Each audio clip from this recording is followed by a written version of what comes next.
Montreal held a press conference on homelessness on February 17th. So what were some of the highlights of this presser? Heather Johnston, president and CEO of Project Autochtone Quebec, said there is an importance to leave behind seasonal logic and find permanent solutions. During the pandemic, emergency services have opened during the winter to house the homeless. But as reopening occurs often in the springtime, the services are then closed, leaving homeless people to go to the streets of Montreal. Johnston said that there is a need for 24/7 resources that are adaptable for and that support women, youth, and Indigenous communities. Sonia Cote, director of Chagnon, which offers support and housing to women in difficult situations, said that emergency measures are insufficient and do not help long-term.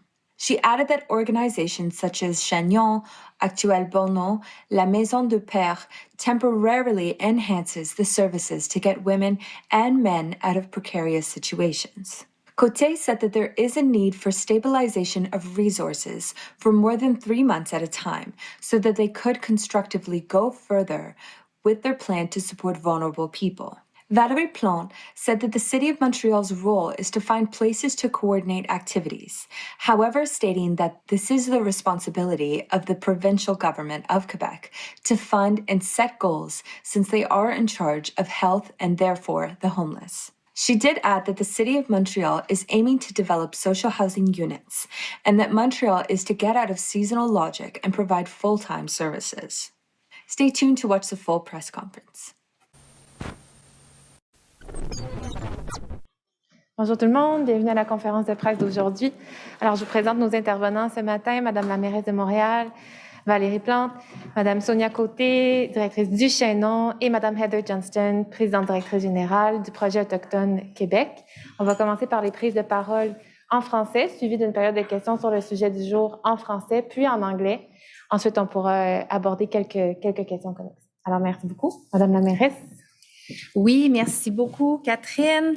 Très heureuse d'être avec vous cet après-midi et comme vous pouvez voir, je suis très bien entourée et devant moi se trouvent plusieurs personnes, donc à mes côtés mais devant moi également, donc pour lesquelles j'ai beaucoup de respect parce qu'ils travaillent fort. Ils travaillent très, très fort pour soutenir les personnes en situation d'itinérance. Ils ont toute mon admiration.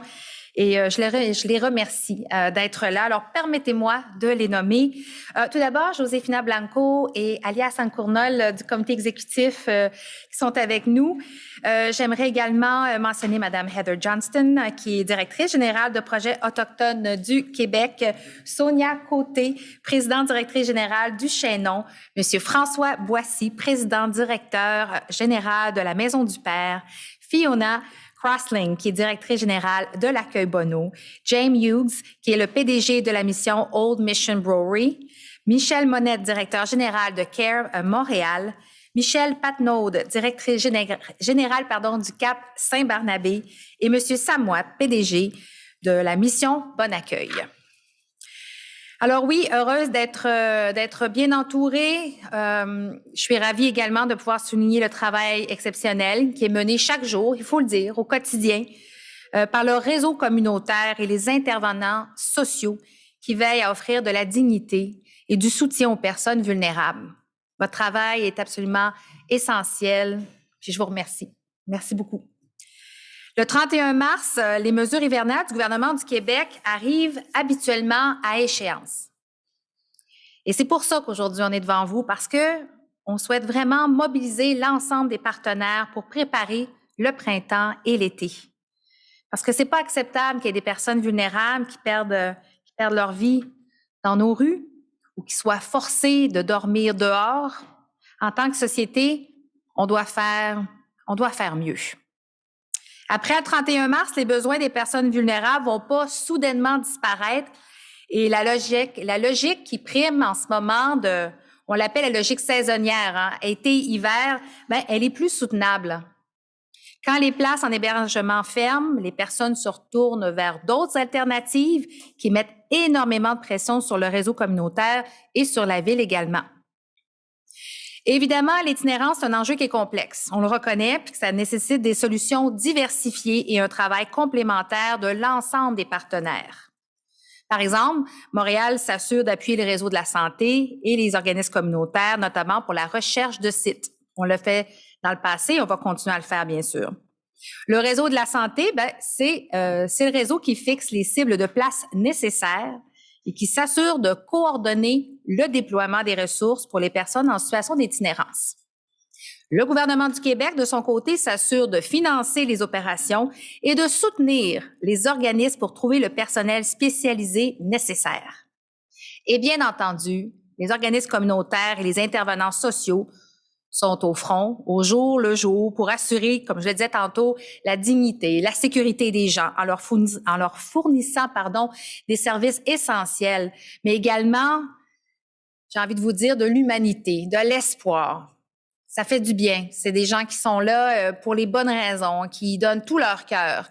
Mais ces gens-là, tous ceux qui travaillent dans les ressources communautaires, ils ont besoin de notre appui. Et c'est aussi pour ça qu'on demande la fin de la logique saisonnière, pour faciliter et encourager les embauches, mais de pouvoir les prévoir et de garder ces équipes longtemps. Parce que quand on n'a pas cette prévisibilité-là, c'est difficile. Et on sait à quel point c'est déjà difficile d'avoir du personnel qualifié. On le voit dans le système de santé, mais on le voit également dans les organismes communautaires. Alors moi, j'ai envie de dire qu'ensemble, on est capable de faire de grandes choses. On l'a prouvé. Pensons à la pandémie. Et je vous regarde là, puis il y a du travail absolument remarquable qui s'est mis en place pour s'adapter. Il y avait déjà beaucoup de personnes en situation d'itinérance avant la pandémie. Mais la COVID a frappé. Il a fallu se serrer les coudes pour en travailler fort. Et c'est dans cet esprit-là vraiment que nous, ce qu'on demande au gouvernement du Québec en premier lieu et au réseau de la santé, c'est vraiment de pouvoir assurer des services, encore une fois, été comme hiver, de pouvoir également offrir des refuges 24/7 pour les personnes autochtones et pour les personnes en situation d'itinérance, en fait, tout peu importe l'origine, mais des services adaptés. Je pense que c'est ça le message que je veux dire. Des services adaptés. Le 24/7, ça, c'est adapté. Des personnes spécialisées pour où est-ce qu'il y a des services où on est sensible à la culture, où on comprend les problématiques de la culture, des communautés autochtones. Ça, c'est la bonne chose à faire. Des lieux sécuritaires pour les femmes, ça aussi, c'est important. Alors, pendant la pandémie, plein d'exemples ont émané. Pour la Ville de Montréal, c'est d'avoir réquisitionné des hôtels. Je pense au stade de soccer qui a soutenu la trajectoire clinique. Les personnes en situation d'itinérance qui étaient atteintes de la COVID ou qui devaient s'isoler. Le stade de soccer a servi à ça. Mais donc, le message qu'on porte aujourd'hui en est un qui est somme toute positif. J'ai envie de dire que parce on se parle, parce que on comprend les enjeux. Je dis on, mais nécessairement, vous comprendrez, je fais surtout appel à ceux qui sont sur le terrain. Il y a des solutions qui existent. Et ces solutions-là, oui, sortir de la logique saisonnière, mais aussi avoir un toit. Ça, c'est quelque chose sur lequel on est tous d'accord. Il faut miser sur l'habitation. Il faut miser sur les gens qui sortent de la rue d'avoir un toit en permanence au-dessus de leur tête. Puis pour que ça marche, il faut aussi soutenir les organismes communautaires parce qu'il faut du soutien communautaire souvent quand ces projets d'habitation-là sont mis en place. Parce que sortir de la rue, c'est bien, mais rester à l'extérieur de la rue, c'est mieux. C'est ça qu'on souhaite. Alors, en terminant, ce que je souhaite vous dire, c'est que de notre côté, bien sûr, on va continuer à investir dans le logement social.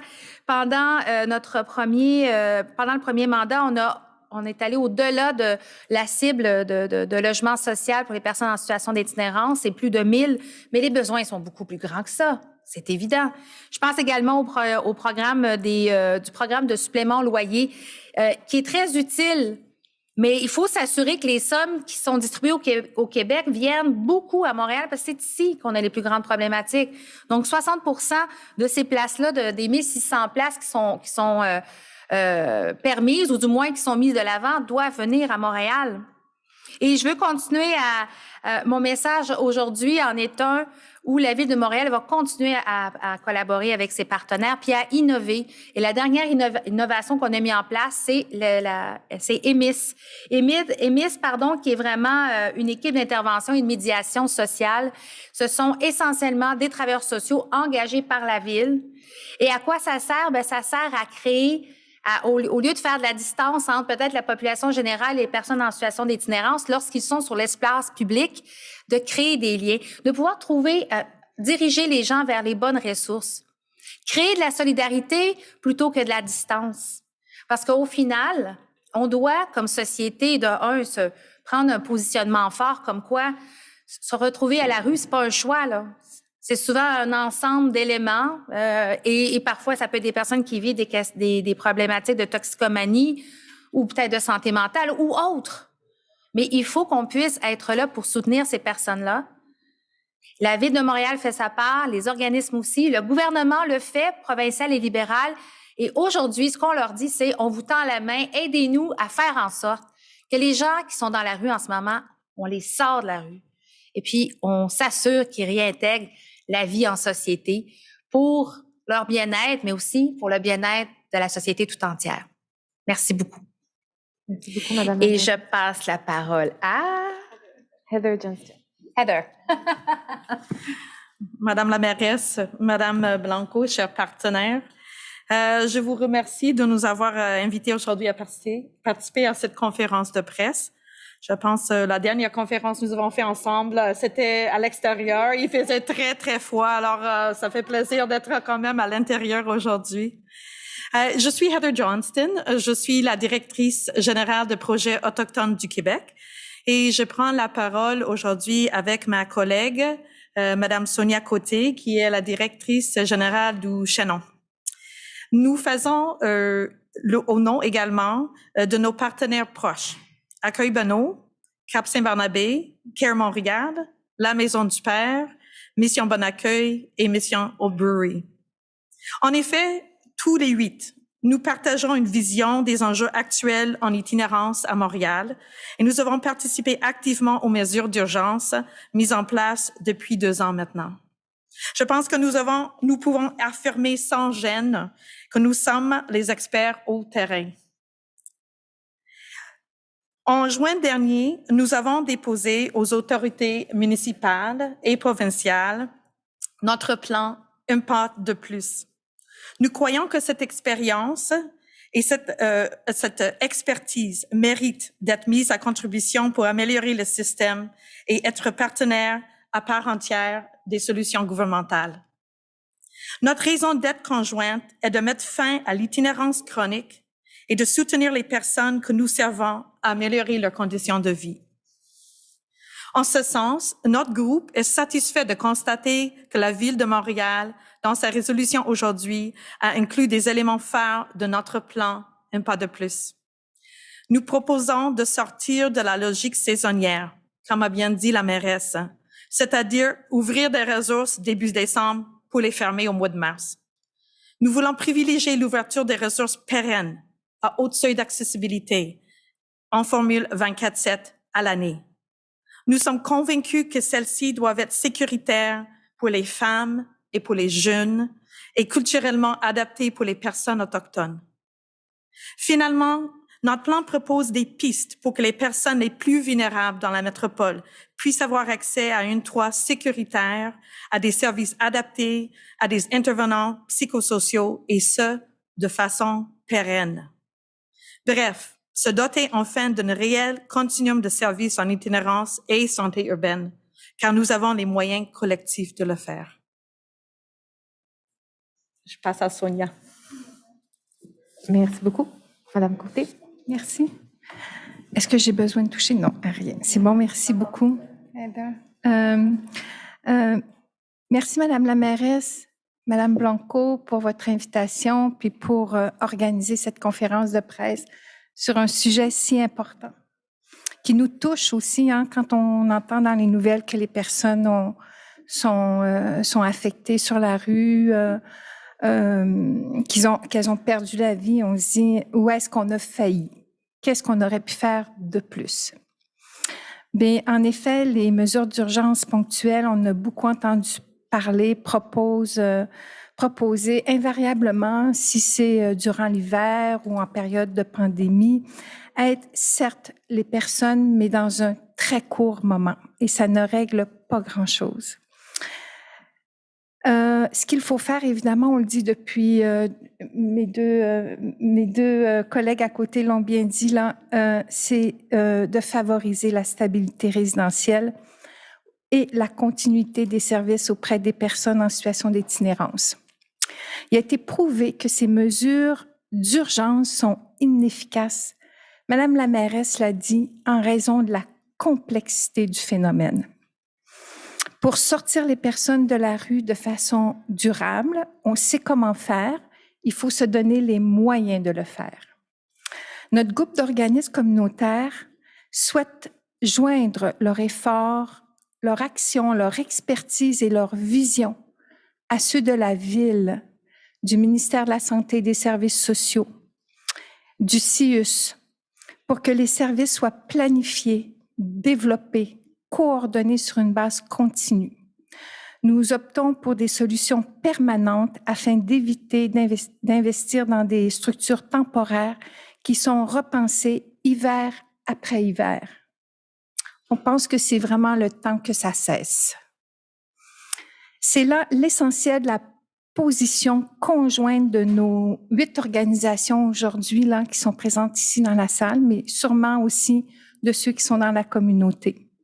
Concrètement et dans l'esprit de notre plan Un pas de plus, nous saisissons l'occasion de cette tribune pour simplement réitérer que nous souhaitons impérativement que les personnes en situation d'itinérance chronique puissent avoir accès à une variété de services d'hébergement et d'accompagnement flexible, adaptés tout au long de l'année.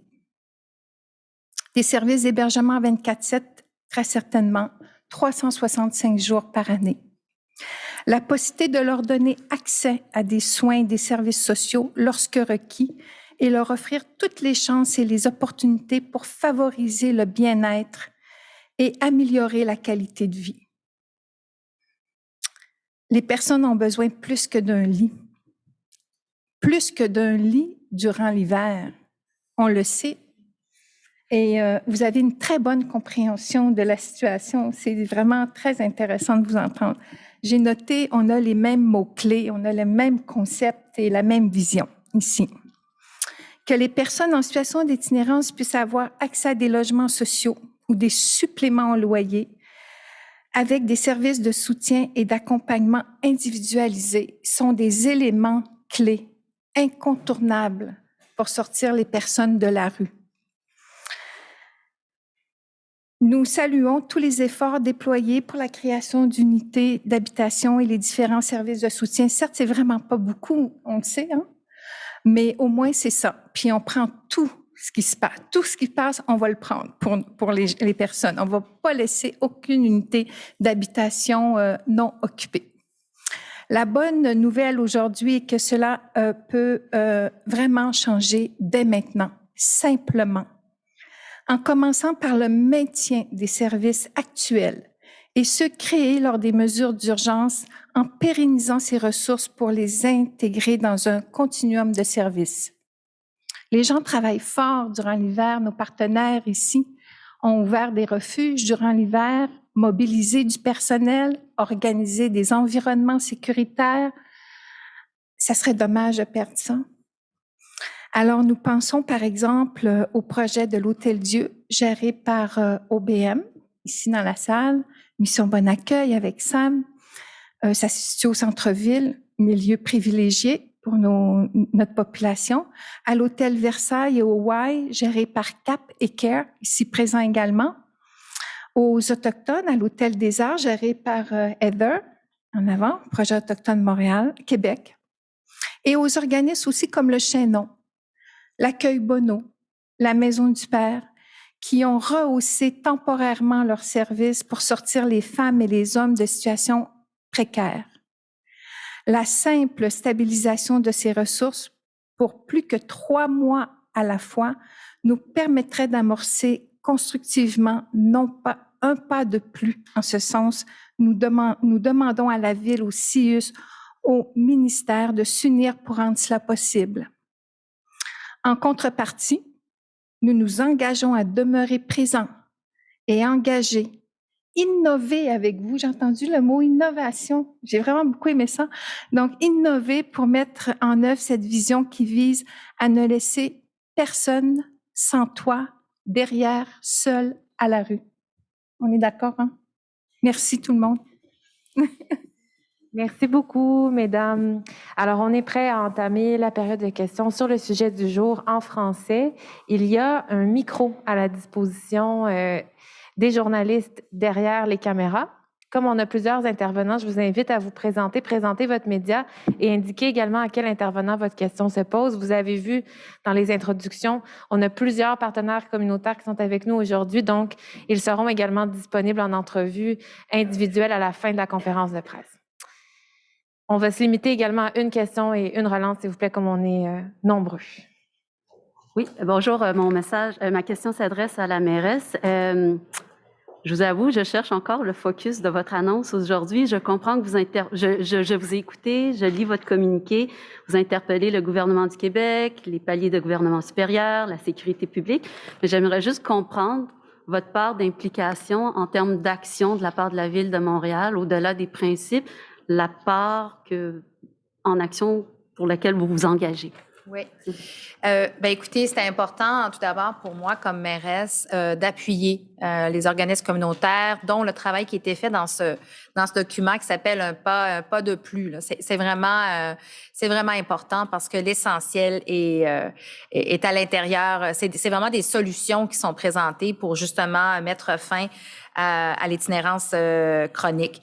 Pour ce qui est de la Ville de Montréal, au cours des dernières semaines, des derniers mois, à chaque fois qu'il y avait un événement, une inauguration, je pense à la ressource pour les communautés autochtones à l'Hôtel des Arts, par exemple, ou encore au stade de soccer, j'ai rappelé souvent quel était le rôle de la Ville de Montréal. Hein. C'est-à-dire, on est là pour essentiellement trouver des lieux et puis coordonner d'une certaine façon certaines activités. Mais il en demeure pas moins que quand il est question d'établir des cibles et du financement, c'est la responsabilité du gouvernement du Québec qui est en charge de la santé et donc de l'itinérance. Alors, moi, ceci étant dit, la Ville de Montréal n'a jamais non plus, on reste pas là les bras croisés puis on dit, on attend qu'on nous demande un site puis on va l'offrir. On est proactif, on travaille avec nos partenaires. On a développé plus de 1000 unités de logement pour les personnes en situation d'itinérance dans notre premier mandat avec nos 12 000 logements. Là, on fait la même chose. Quand moi, je vais demander des unités de logement social au gouvernement, comme je l'ai fait la semaine dernière, ce que je demande, c'est des unités spécifiques pour les personnes en situation d'itinérance. Je suis là également pour réitérer l'importance que les suppléments au loyer, que 60% viennent à Montréal, parce que c'est ça la réalité. Je suis là pour rappeler que, oui, d'avoir des unités de logement pour les personnes en situation d'itinérance, mais il faut également du soutien communautaire pour s'assurer que les gens, justement, vont rester dans ces logements-là.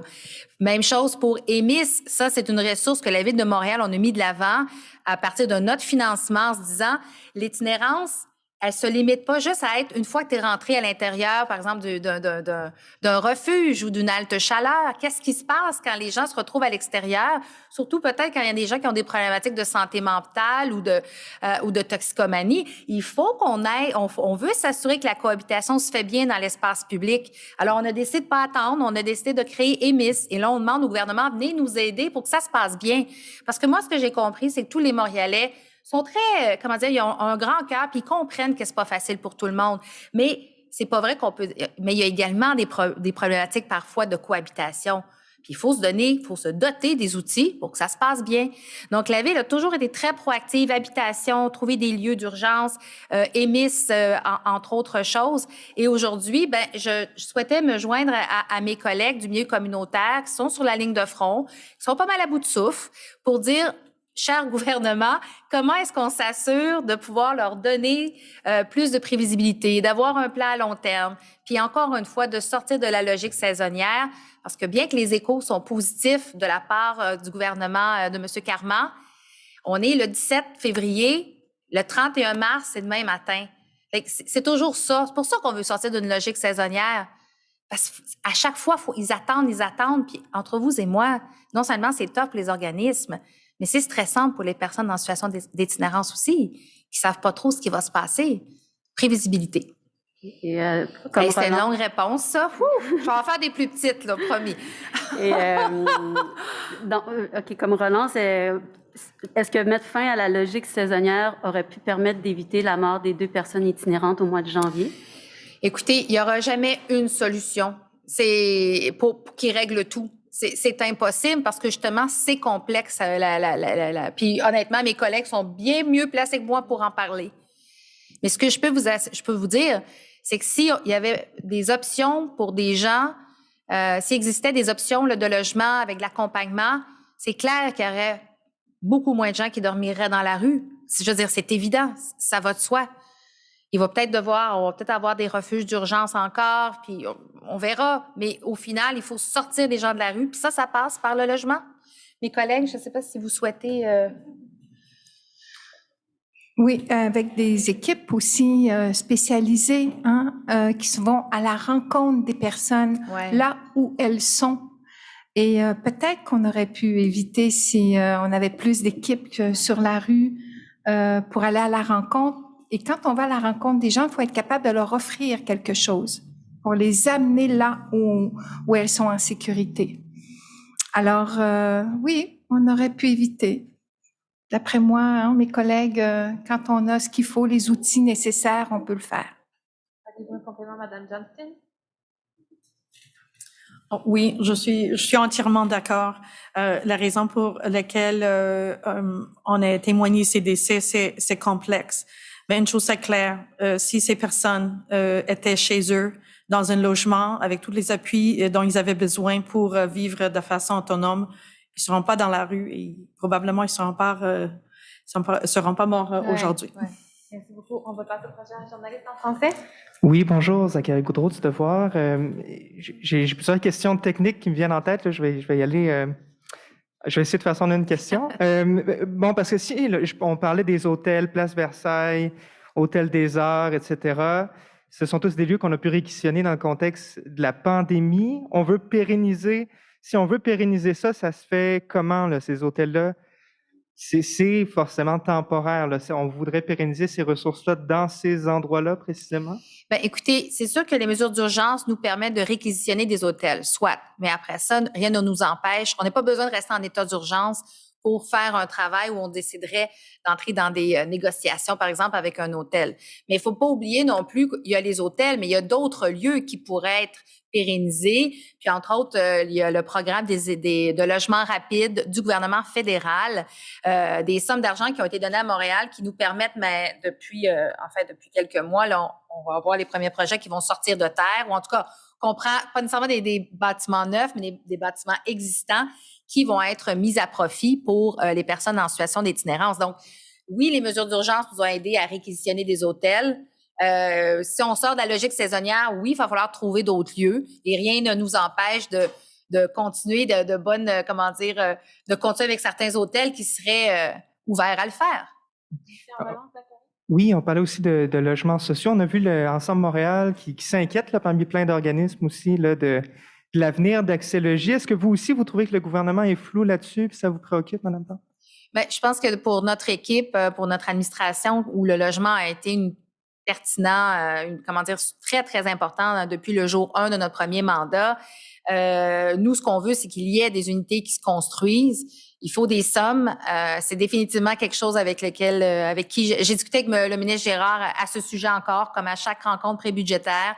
Il nous faut des sommes. On dit aujourd'hui, là, on a besoin de logement social pour les personnes en situation d'itinérance, mais pour la population, on a également besoin là, de façon générale. Donc, pour nous, c'est de trouver les bons moyens, de multiplier les outils également.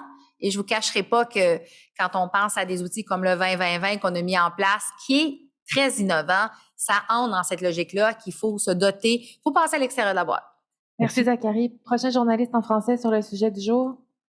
Bonjour, Delphine Young, Radio-Canada, Espace Autochtone. Je voulais savoir ce qu'il allait advenir de la tente Raphaël André qui doit fermer le 31 mars prochain.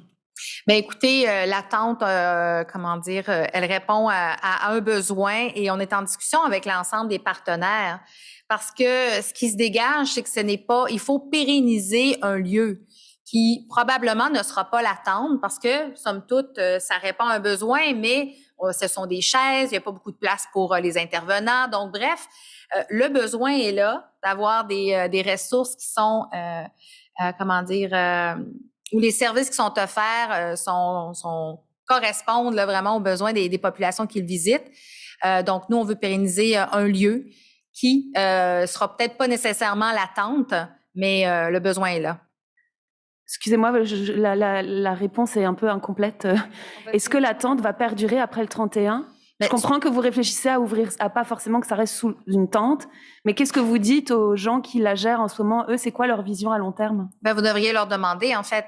Ça serait parce qu'avec l'ensemble des partenaires, ce qu'on sait, c'est qu'on a besoin d'un vrai lieu avec un toit où est-ce que les gens peuvent intervenir et offrir beaucoup plus de services que le strict nécessaire qui est là en place.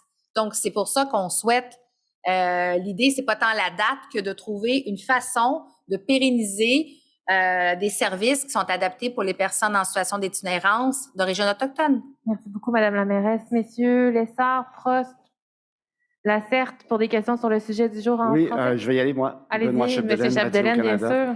Peut-être nous revenir sur le nombre. J'ai du mal un petit peu à saisir combien de places vous voulez pérenniser d'urgence pour les prochains hivers.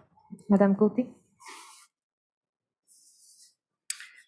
Alors, dans les ressources qu'on vient de nommer, qui est l'Hôtel Dieu, il y a peut-être que ceux qui gèrent Hôtel Dieu pourront vous répondre un peu plus, mais il y a énormément de places, mais qu'on veut pérenniser, mais surtout, ce qu'on veut, avant tout, c'est de sortir les gens de la rue encore plus.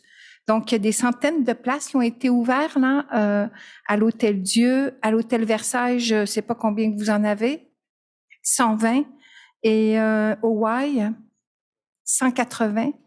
Alors, ça fait des centaines de places là, qu'on a présentement à l'Hôtel des Arts, Heather. On est à 50 places. 50 places. Et à Hôtel Dieu, on a 186 ou 190. Alors, vous faites le compte et ce sont des places qui sont occupées. Il n'y a pas de place de libre. Au Chaînon, par exemple, tous les soirs, on refuse une dizaine de personnes, de femmes.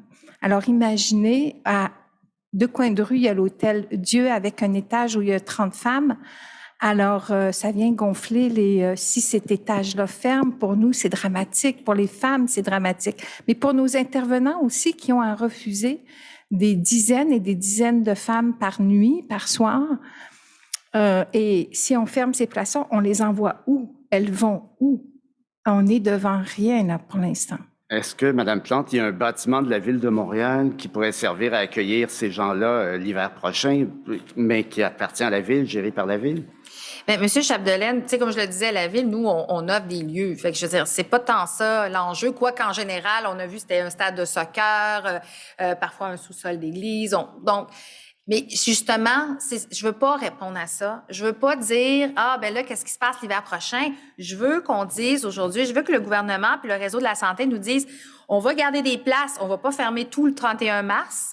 On continue les opérations. En même temps, on vous donne les moyens dont vous avez besoin, c'est-à-dire de faire de l'habitation. Et puis, à ce moment-là, on pourra s'asseoir puis trouver quel site et tout ça. Là. Moi, en ce moment, ce qu'on veut, c'est sortir de ça, justement, de cette idée qui est pas viable. C'est pas viable pour les organismes, c'est pas viable pour les travailleurs, c'est pas viable pour personne. Là.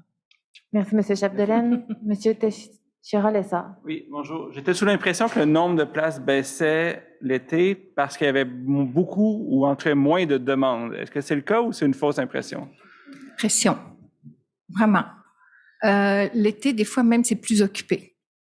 Alors, non, il y a beaucoup En fait, aussi, l'été, les femmes, en tout cas, je peux parler des femmes, il y a vraiment un sentiment aussi d'insécurité. Il y a beaucoup de monde dans les parcs, beaucoup de monde dans les rues. C'est pas évident pour les femmes de circuler le soir, la nuit, dans les rues, sans se sentir menacées. Donc, elles cherchent des endroits où aller encore plus. Et vous savez, à Montréal, la pénurie de logements, la rareté des logements, les logements sont très chers. C'est quasi impossible pour les personnes de trouver un lieu actuellement, là. On les accompagne, nous, les femmes, là, dans la recherche de logement. C'est un défi sans précédent. Certains vont se tourner vers d'autres choses, dont des tentes ou des abris de fortune, on va se le dire, là. C'est aussi ça. Et puis pour nous, là, je vais parler pour la ville, pour nous, ce n'est pas viable. C'est pas pour rien qu'on demande de garder des places, mais aussi de penser à du logement périn. C'est vraiment dans cet esprit-là. Justement, Mme Plante, vous demandez de pérenniser le nombre de places qu'il y avait cet hiver au-delà de l'hiver, au-delà du 31 mars. Mais c'est quoi ce chiffre-là? Parce que ce chiffre-là varie de semaine en semaine. La semaine passée, le stade de soccer a été fermé, donc c'est 350 places de moins. Est-ce que le nombre que vous voulez voir pérenniser, ça inclut ces 350-là ou ça exclut ces 350? Bref, combien de places on a besoin pour l'été? Bien, écoutez, là aussi, je ne veux pas entrer dans un débat de chiffres. Vous l'avez dit. En plus, il y avait un contexte d'Omicron, là. Donc, le stade de baseball, pas de baseball, de soccer, c'était vraiment pour les personnes qui étaient dans la trajectoire clinique, comme on dit. Ça, c'est fermé, mais 2 autres ressources, Crown et l'abri du voyageur maintenant, est retourné pour des personnes qui seraient en trajectoire clinique. Et c'est pour ça que je ne vais pas entrer dans un nombre. Et comme je l'ai dit en introduction, c'est le réseau de la santé qui établit les cibles. Mais je pense que ce qu'on dit aujourd'hui, c'est qu'on ne peut pas, le 31 mars, arrêter d'avoir des espaces supplémentaires parce que les refuges ne fournissent pas. Les refuges traditionnels, là, ils ne fournissent pas. Puis en plus, sont souvent à la merci de si finalement il y a un virus, mettons là que ça repogne, non, je veux pas, mais c'est eux qui sont déjà, ils sont fragilisés. Mais je continue à dire que bien qu'on veut, donc le ministère, M. Carman sera en meilleure posture pour répondre à cette question-là, puis le réseau de la santé. Mais je le répète encore, oui, avoir plus de place pour s'assurer qu'au printemps puis à l'été, les gens peuvent dormir sous un toit, mais ça doit être accompagné d'une stratégie de logement social et adapté, comme le document Un pas de plus le mentionne. Merci, Madame la mairesse. We'll switch in English from now. Yes, good afternoon, Madame Plante. I had a question for you. You just mentioned the plan, long-term plan for homelessness. Can you explain to us what we're announcing today and how that fits into a greater plan? We've heard that there's a lot of sort of buck passing between the province and the city. It's the province's responsibility to take care of this long-term plan. Why is it so difficult, essentially, to come up with a long-term plan to actually do something to put a dent in homelessness? And how does what we're announcing today contribute to that? So I'll start, but definitely I will let my colleague continue. I think it's we're in a place now where, you know, the way we're seeing we're managing, or the government of Quebec and the health network is managing homelessness, is not sustainable. It's based on seasons, more, you know, places or spaces during winter, less during the summer. And it just doesn't work because, and we've seen it with the COVID, that it even like did put more pressure on all the organization doing the work and more pressure on people, the most vulnerable of our society. So today we're together saying that, yes, we've been doing a good job adapting, especially the local organization, the grassroots organization working with the homeless population. But they want to have, well, I don't want to speak for them, they will add their voice, but predictability, more room, not to shut down the extra spaces after the 31st of March, but also social housing, on which I totally agree. Since the beginning of our mandate, we've been pushing that agenda so much, and having reserved units for the homeless population.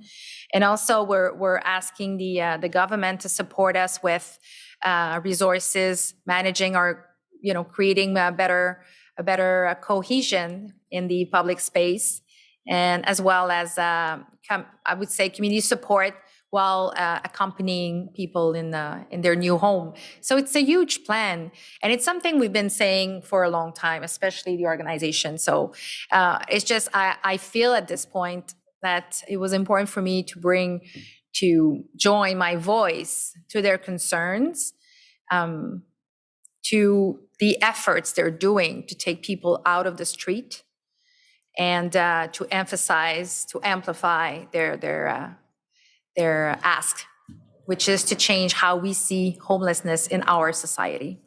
Madame Johnston? As I mentioned, the 8 shelters and organizations that are here today, we did put forward a plan to the city and the province in June called Un Pas de Plus. And this is about trying to change the conversation about homelessness and how we manage homelessness, how we deal with homelessness, and to perhaps move away from counting the number of places we have in winter and how many places we have in summer, to thinking about this continuum of services that we need to be able to offer, that we need, yes, we need emergency shelter beds, but we also need, different housing models. We need accompanied housing, we need supportive housing. We need access to people during the day, which is one of the reasons why it's so important to have access to 24/7 services, so we can work with people to get them housed. And the Un Pas de Plus, the plan that we put forward, actually calls on a reduction in the number of places required in emergency shelters over the next 5 years, if we can have this continuum in service developed and be able to house an increasing number of people through supported and subsidized housing. And I think that's what we're asking here today, is to really, let's change the conversation about how we're thinking about homelessness, about how the services are being provided, and to really think about this full continuum of services that is needed, not between December 1st and March 31st, but 12 months a year, 24/7, and adapted to the specific needs of the community, be it Indigenous people, women, youth. And that's what our plan is calling for, and that's why we're here today. Merci, follow-up. So if your plan is calling for. Thank you for that very complete answer. Yes. And if your plan is calling for eventually a reduction of spaces today, what are we announcing, and why is that? We're not announcing anything about long-term solutions. We're announcing more essentially emergency solutions. So how is what we're announcing today get you towards that goal, the 5-year goal? So we as organizations are not announcing anything today. We're here because we see in the resolution that's been presented by the mayor today some common points in what she's calling for and what's in our plan, and we're here to support that and to say that we think that the resolution, the declaration that's being presented, is heading in the right direction. And there's 2 budgets coming up, right? The provincial and the federal. So this is why it's a good timing, but also because March 31st is just, it's like around the corner. So the request I've been doing based on, what I've been hearing and reading with Un Pas de Plus as one example is, we've asked a lot of money, and I can go more in details if you want, but for social housing with special units just for the homeless population, asking more money also to support, like I was saying,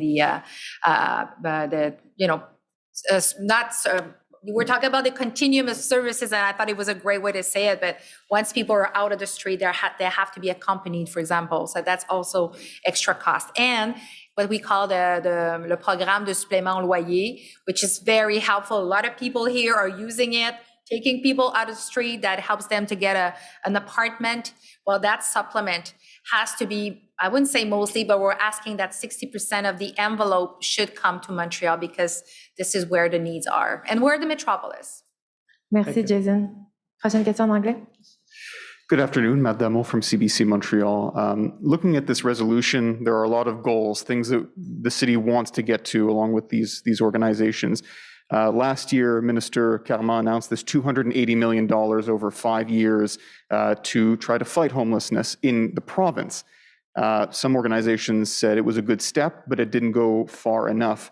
But it sounds to me like you're talking about, it's not just the amount of money here, but it's how we spend that money and how we put that money aside over a period of time, like you said, to make these things more permanent. How do you get that message across? Because it's been asked for years and years, and it seems like the message is not getting through to the people who control the purse strings. Well, I can start by saying that, yes, last year was a good effort, but there has to be more. No, more needs to be done. And I think that we will continue to make our point. We will not stop. And I think that being united here, like we're 12 people from different organizations, is strong. And I want to say that the conversation I've had with Minister Carman are really good, but ultimately, we're in a place where the government will invest a lot of the money for this budget, probably to health, the health system, which is great, and we understand why. Well, homelessness is part of health. And if we can take people out of the street, it's less pressure on hospitals, on our system. You know, I'm just talking numbers here because we know it's human beings, so it's much more than that. But ultimately, we need to make sure that this priority is put into the government's priority as well. So we will continue. And if we want to, just for people's dignity, and I'm hoping that the government will jump into this great opportunity to switch, like you were saying, Heather, to switch the conversation or to change it. My follow-up question is about Un Pas de Plus. This report, this was put out a while ago, and we're now in February of 2022. I would just like to know, why did it take until today to join the city's voice and your voice with the voices of these community organizations in calling for these kinds of changes in the long term? Well, I think it's more, I mean, we're in close contact, especially with the COVID. We talk a lot on many levels, having to find innovative solution to, quick change. So ultimately, I think the partners that knows me and knows my administration, they know that we're behind this initiative. We believe we share the same objectives. And the momentum was good, was great at this time because, again, we all have to deal with the stress around ending the winter measures on March 31st. So to me, it was a great opportunity to talk about Un Pas de Plus again. And we should talk about it again and again and again, because it is at the grassroots level that they know the solution and know, the reality. So I'm glad that today I can publicly say that I'm definitely behind this plan, and I want to support my all the organizations. So let's say before it was something that I said out loud to them, but I'm glad that today I can say it publicly. Merci. We're running out of time. Maybe one last question in English. Olivia?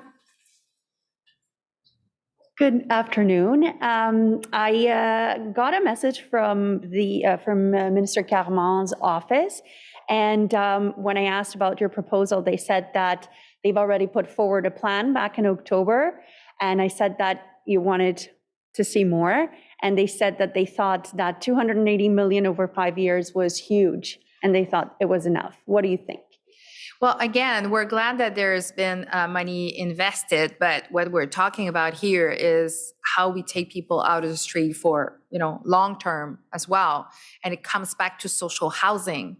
So homelessness, it's not like one sector, like it talks to other ones as well. It's health, it's definitely housing. So for us, what we're saying today is we're hoping both the federal and the provincial government are going to invest massively into social housing, with also a budget for how to accompany people in a homeless situation entering a new unit, an apartment, to stay in the apartment.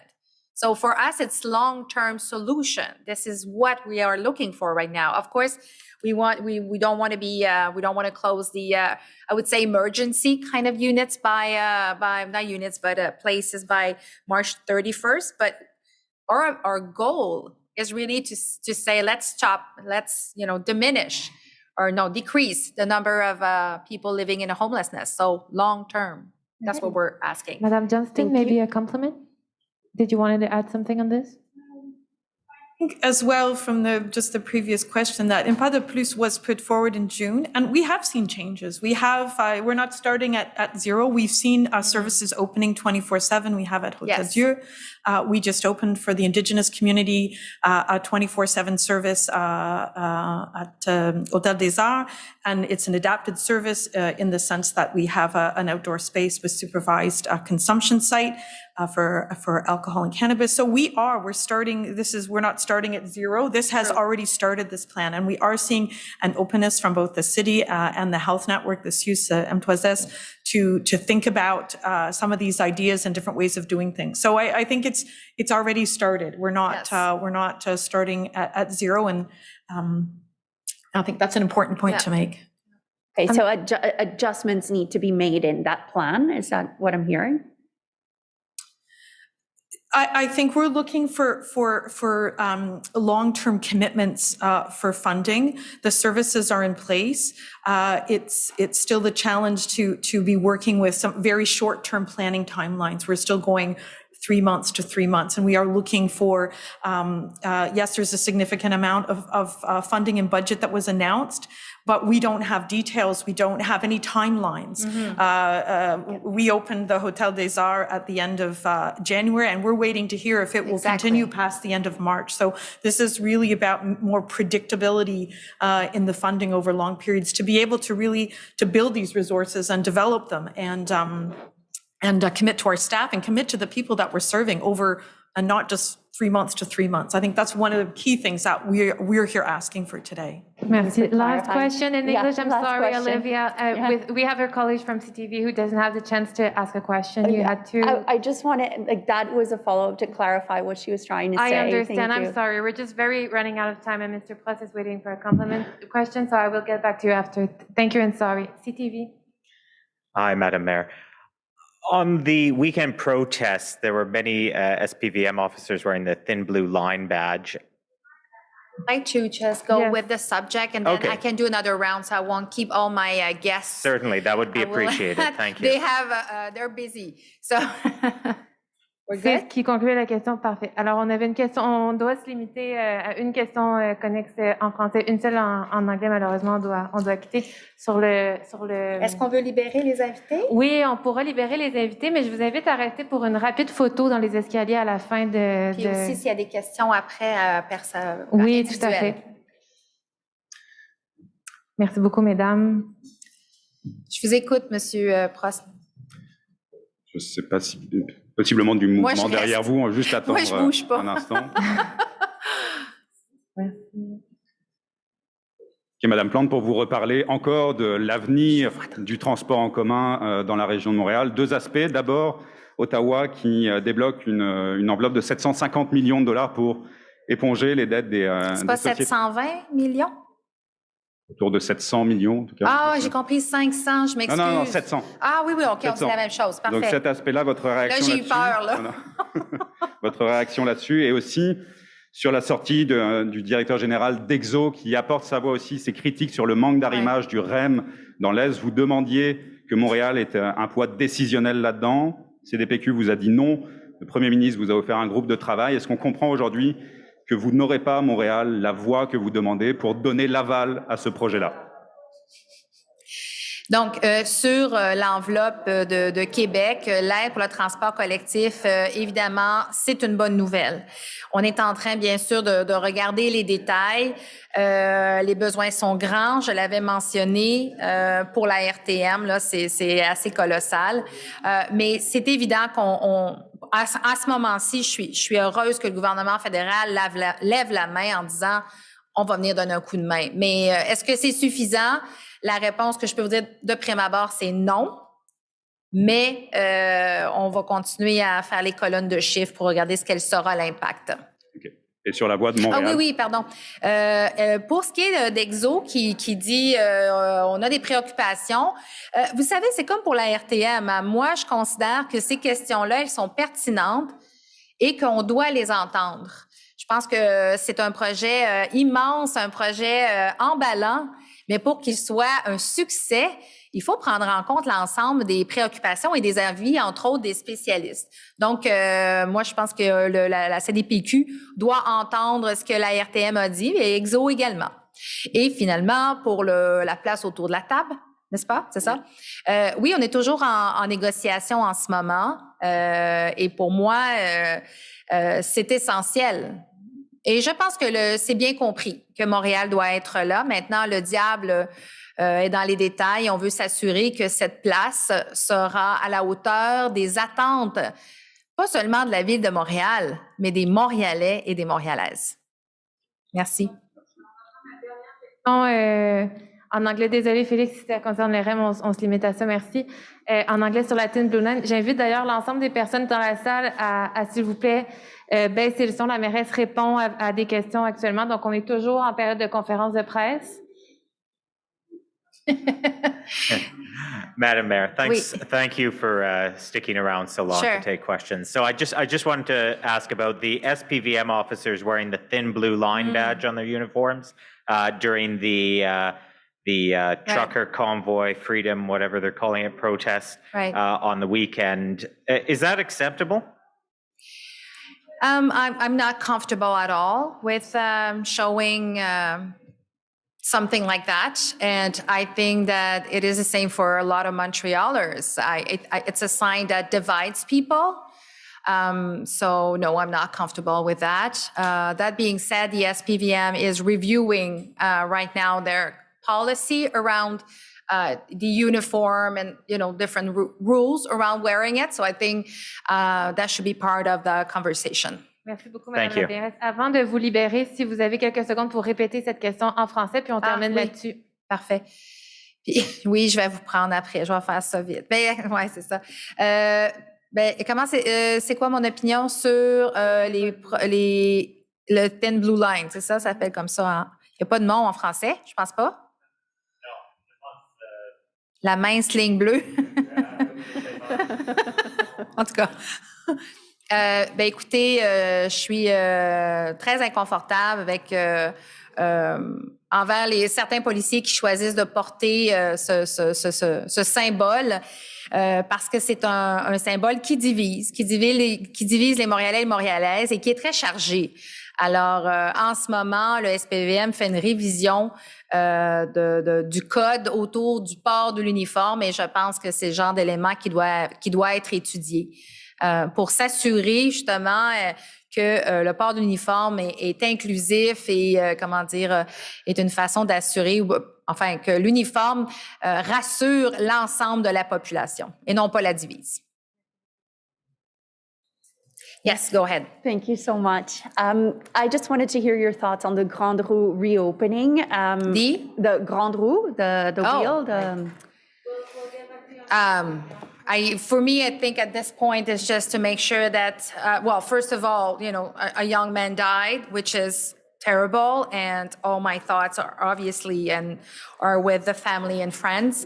And if it reopens, it's because it is safe and that, something like that will not happen again. That being said, it's important to say that the Grande Roue is not something that the City of Montreal operates. It's really like a private company. But has to be safe for sure. Thank you very much. Merci Olivia, merci tout le monde. Bonne journée. Merci tout le monde.